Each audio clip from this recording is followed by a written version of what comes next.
Ginawa ba ng Diyos si Satan para pahirapan at parusahan tayo? Isang mapagpalang araw po sa bawat isa at ito po ang pag-uusapan po natin sa ating Series 4 ng Digital Disciples. Kasi marami sa atin na kapag nakaranas tayo ng mga hindi magaganda, lalong-lalo na po sa love life, yung iba nga dyan, pinagdarasal pa natin sa Diyos eh. Pero bakit may tanong tayo na, Heavenly Father, bakit maraming manluloko sa mundong ibabaw? Bakit maraming masasamang tao? Ginugusto ba talaga yan ng Diyos na mangyari sa atin? Or kakagawan yan ng evil spirit na hindi natin alam? Kaya sa araw na ito, kilalanin natin ang ating kalaban. Sinong hindi nakakilala dito? Sino hindi nakakilala sa Kanya?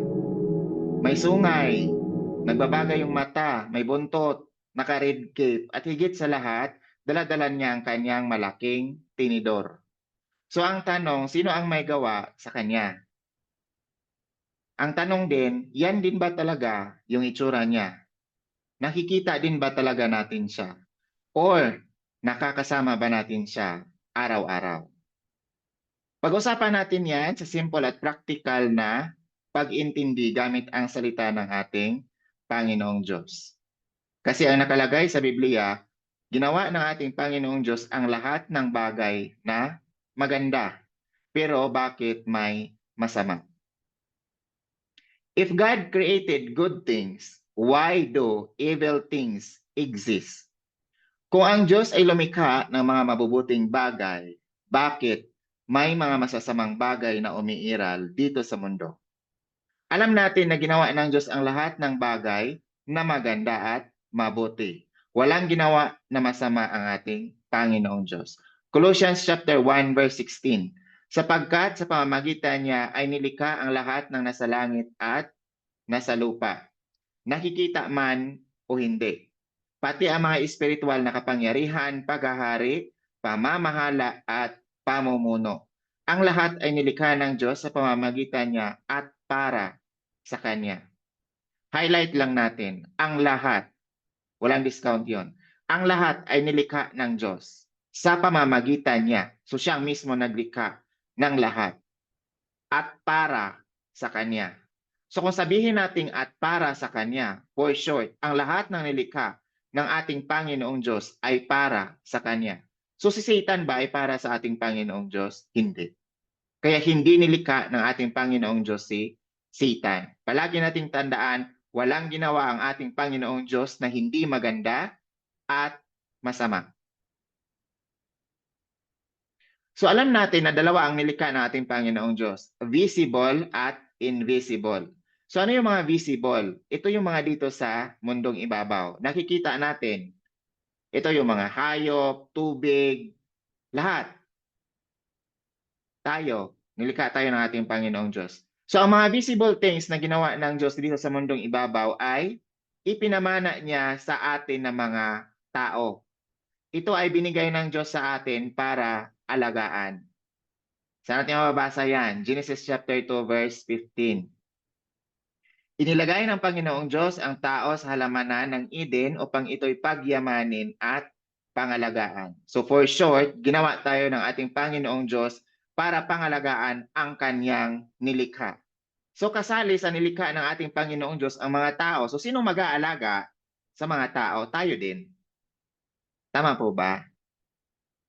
At ang mga invisible things naman na ginawa ng ating Panginoong Diyos, ang purpose po nito ay para po pagsilbihan siya. Sundin ang kanyang mga utos at gawin ang saloobin ng Diyos. Psalms chapter 103 verse 20. Ang ating Diyos ay Espiritu, Divine Spirit, Holy Spirit. So ang kanyang mga anghel ay good spirit din. Tama po ba? So siya ang may gawa. Paano natin mapapatunayan na maganda ang lahat ng ginawa ng ating Panginoong Diyos? In Genesis chapter 1 verse 31, God saw all that He made and it was very good. And there was evening and there was morning the sixth day. Amen. So nakita ng Diyos na ang lahat ng kanyang ginawa ay maganda, kaya siya nasiyahan. Pero bakit may mga masasama kung ang lahat naman pala ng ginawa ng Diyos ay maganda? So alamin natin kung saan nagmula si Satan kung hindi si God ang may gawa sa kanya. At ano ang kanyang totoong anyo at itsura. Maniwala ba kayo na ito yung itsura ni Satan? Napakaganda, di po ba? So sino ba ito? Siya po ang guardian cherub sa Ezekiel chapter 28 verse 11. For short, si Satan po ay isang anghel na ginawa ng ating Panginoong Diyos. Ginawa siya ng ating Panginoong Diyos na anghel. Hindi po siya ginawa ng ating Panginoong Diyos na satanas, na masama. At kailangan din nating malaman na ang word na Satan ay hindi po pangalan. Isa po itong bansag. Yes po. Kasi in other terms of the word Satan is adversaries or tumututol, sumasalungat, pumipigil sa mga gawain ng ating Panginoong Diyos. Kaya siya tinawag na Satan. Bakit po?